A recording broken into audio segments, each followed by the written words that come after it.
तो भारत सरकार कर्मचारियों के लिए एक नया पेंशन लागू कर दिए हैं और ये पेंशन कर्मचारियों के लिए कितना अच्छा है, जो रिटायरमेंट ले लिए हैं उनके लिए कितना अच्छा है, जो जॉब कर रहे हैं उनके लिए कितना अच्छा है। आइए अच्छा से जानते हैं कि पेंशन यानी जो रिटायरमेंट के बाद मिलता है वो चीज हर किसी को आशा रहता है। पहले था ओपीएस, फिर आया एनपीएस, अभी थर्ड गवर्नमेंट फिर ला दिए हैं यूपीएस। पहला समझिए बात क्यों क्या है, तीनों किस तरह काम कर रहा है यह, है ना। पहला ओपीएस था, ओल्ड पेंशन स्कीम था। सेकंड एनपीएस यानी न्यू पेंशन स्कीम। थर्ड यानी यूपीएस यानी यूनिफाइड पेंशन स्कीम आ गया है। अब इसके तहत जो कर्मचारी 2004 से 24 तक जो रिटायरमेंट ले लिए हैं उनको इसके तहत लाया जाएगा, और जो एनपीए में है वो भी आ सकते हैं, यहाँ कोई रोक टोक नहीं है। ऐसा सरकार का गाइडलाइन है, ऐसा सरकार कर रहे हैं। अब यानी इसमें देखिए, अगर यानी सबसे पहले यूपीएस जो लागू करेगा सरकार, यानी आपका यानी सैलरी जो लास्ट 12 महीने का जो लास्ट सैलरी होगा उसके आधार पर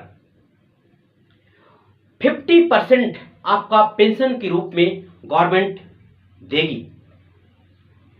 ये आपका लास्ट सैलरी होना चाहिए, 12 महीने का जो लास्ट सैलरी होगा आपका, यानी उसी के आधार पर आपको 50% उसका पेंशन प्रोवाइड किया जाएगा। ये 24 तक जो रिटायरमेंट किए हैं उसके लिए। अब यहां क्या होता है ये, इसके बाद तो ठीक है, यानी इसके 4 से पहले है, अगर एनपी के तहत अगर वो ले रहे हैं तो वो भी आ सकते हैं, गवर्नमेंट ऐसा इस बात को रखे हैं।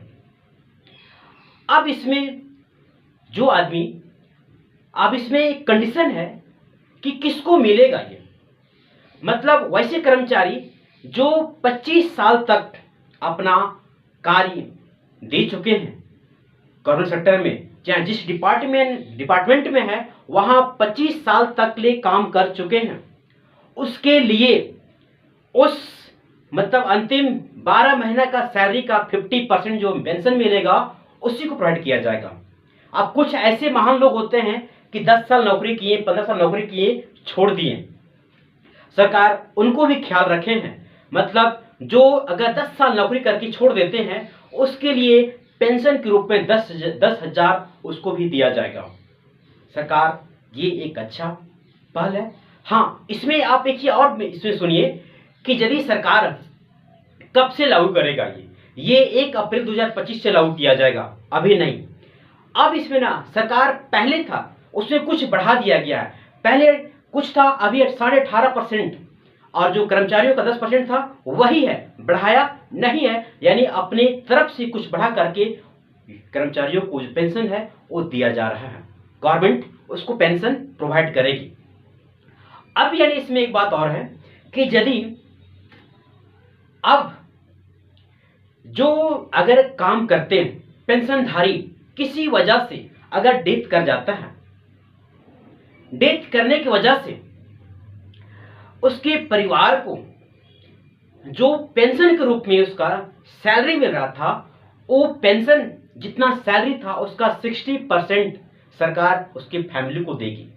ये बहुत अच्छा है कि अगर पेंशनधारी किसी वजह से अगर डेथ कर जाता है तो उसको जो सैलरी है, टोटल सैलरी, उसका 60% यानी 60% परिवार को भुगतान किया जाएगा। ये गवर्नमेंट जो सरकारी नौकरी करने वाले हैं उनके लिए तो बहुत अच्छा है, क्योंकि इस तरह का जो पहले सरकार लोग बार बार ब्लेम कर रहे थे कि पेंशन क्या करे, खत्म कर दे रही है, खत्म हो जाएगा, लेकिन ऐसा नहीं है। सरकार जैसे बने हैं बिना, मतलब सरकार चाह रहे कि नहीं, पब्लिक ही नहीं, मतलब जितना सारा पब्लिक को ही देख के चलना पड़ेगा, क्योंकि ये वोट, ये अभी का चुनाव बहुत कुछ सिखा भेज दिए हैं। ये चीज था। अभी यहाँ जो चीज सरकार स्कीम लाए हैं, ये स्कीम कितना बेनिफिट है, आप किस तरह सोचते हैं, आपके अनुसार अगर ये बेनिफिट है तो आप कमेंट जरूर छोड़िएगा। और छोटी जानकारी कैसी लगी, जानकारी अच्छी लगी तो आप शेयर जरूर कीजिएगा। Thank you so much. जय हिंद।